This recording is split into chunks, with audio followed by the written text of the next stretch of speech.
Buenas noches. Voy a hablar algunos temas. En el primer tema que voy a hablar es sobre la extravasación del medio de contraste.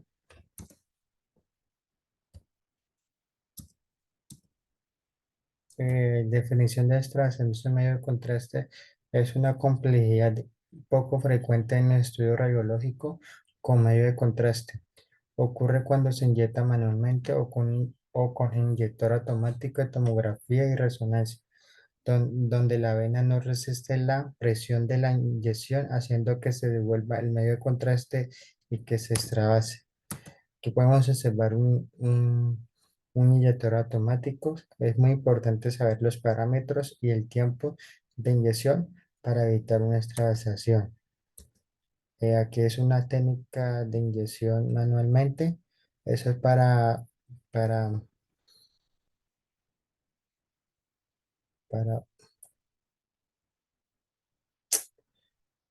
manualmente para probar la vena si está impermeabilizada. Es muy importante que utilicemos el catéter adecuado. Aquí podemos observar que el paciente va a estar solo durante el examen, entonces el técnico no tiene la mayor visualización para observar si se está extravasando el medio de contraste. También se puede dar cuenta en el monitor del inyector automático que lo tiene en la cabina, observando la velocidad de inyección. Ahí también se puede observar si hay extravasación. También el aviso del paciente cuando sienta algún dolor. Ese dolor va a ser leve y va a tener una quemazón. Va a sentir quemazón normal. El paciente debe estar en observación durante 2 o 4 horas para mirar la evolución del paciente, de la lesión. Hay lesiones graves, extravasaciones graves, donde después de las 4 horas el paciente no tiene mejoría, sino que empeora, comienzan a salir ampollas, eritemas y, sentir un dolor más intenso y comienza a haber necrosis. En los peores casos también puede obtener un síndrome compartimental agudo, donde podemos observar la imagen, la lesión, es donde ahí el especialista ahí donde el paciente debe pasar por el especialista en las lesiones graves. En los tratamientos, vemos en las lesiones leves, hay que detener la inyección de retirar la vía venosa, como podemos observar en la imagen. Las organizaciones de salud recomiendan elevar las extremidades por encima del nivel del corazón, como podemos observar en la imagen. También nos indica que debemos aplicar bolsa de frío repetidamente o de calor, preferiblemente el frío, es más eficiente. Si no tiene frío, pues tocó con calor, pero también funciona con calor, pero más eficiente el frío. Hay que tener monitoreo del paciente, mirar cómo está evolucionando, si hay mejoría o está empeorando. Los tratamientos de lesiones graves, hay que prevenir sobreinfección de la herida lo más posible que pueda. Aplicar localmente sulfadiazina argentica, argéntica y cubrir con apósito local.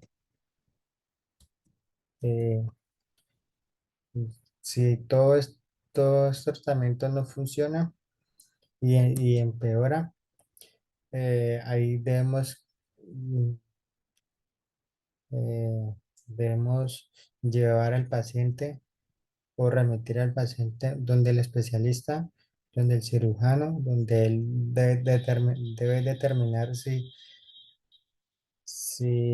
hace una intervención quirúrgica cuando presumiblemente cuando tiene un síndrome compartimental agudo. Otro tema es que voy a hablar es sobre el consentimiento informado. Es un documento entre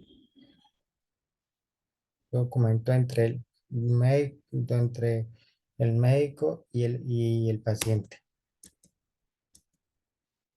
En este caso sería el especialista radiólogo y el paciente. En,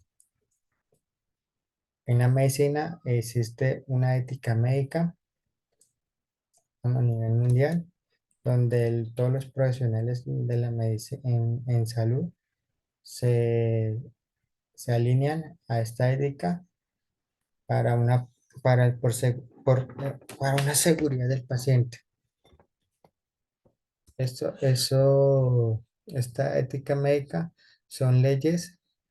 Aquí en Colombia, hay la ley 23 del 1981 es el Código Colombiano Ético de Médica, donde nos da unos parámetros, unos lineamientos, donde nos dice que debemos tener un documento llamado consentimiento informado, donde, donde se debe explicar claramente los riesgos, el procedimiento que se va a realizar, eh,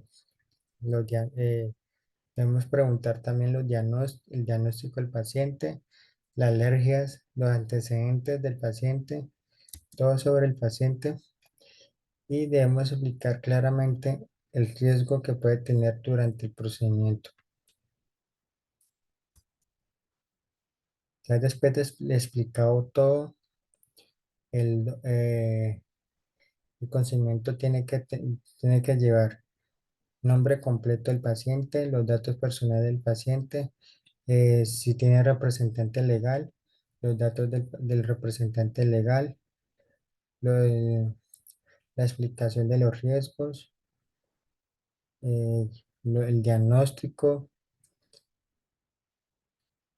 las alergias, si tiene alergias, resultado de la creatinina, debe tener, eh, si sufre alguna enfermedad, diabetes, otra enfermedad, etcétera. Por último, debe llevar la firma del paciente o representante legal y el médico. En este caso, en radiología sería el especialista, el radiólogo. Esto es lo que es, esto es sobre todo para que el paciente decida si quiere realizarse el estudio o lo rechaza. Este documento es muy importante. Sin este consentimiento no se puede realizar el estudio radiológico. Ahorita vamos a ver el protocolo de enema rectal. Primero debemos saber qué es un enemas.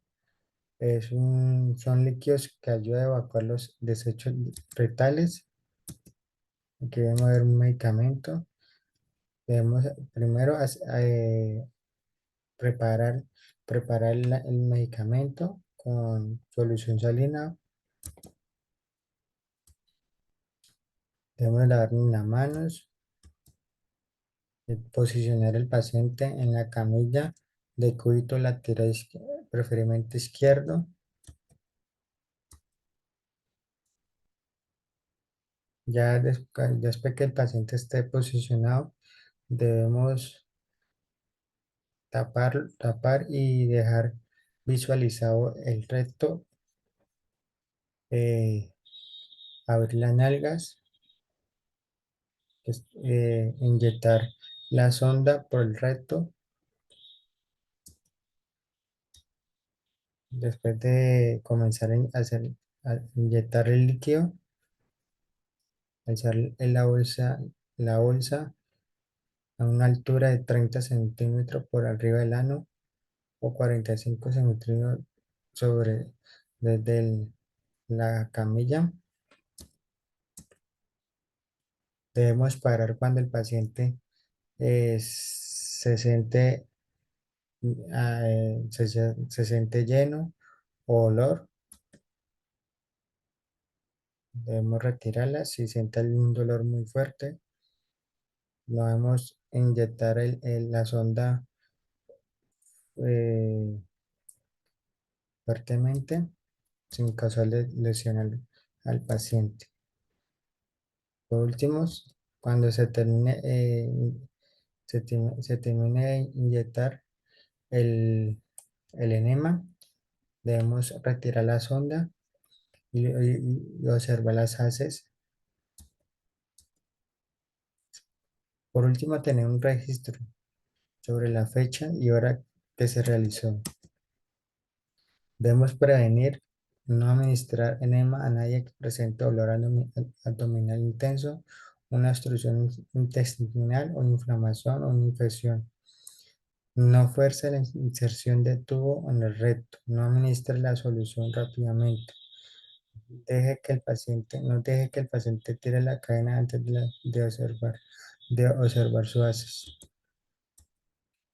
Eh, Ahora vamos a mirar el tema de nefroprotección, que es una forma preventiva y terapéutica que tiene como objetivo mejorar y evitar el deterioro de la función renal, disminuir la necesidad de diálisis o aumentar el tiempo de llegada a ella en pacientes con riesgos de lesión renal.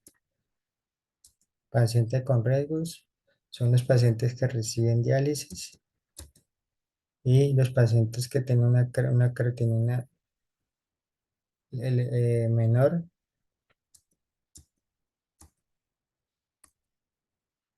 La nefroprotección en los pacientes con diálisis se debe realizar los estudios con medio de contraste un día antes de la diálisis. Otra nefroprotección son los fármacos. Estos fármacos son medicados o formulados por el médico, solo por el médico especialista o el rayólogo en turno. Otra nefroprotección es la hidratación venosa, es la más común. Se hidrata la vena durante 12 horas antes del estudio y 12 horas después del estudio. Muchas gracias. Mi nombre es Héctor Fayán Fulgar Garzón, Imagenología Especial, Universidad Nacional Abierta y Distancia. Muchas gracias.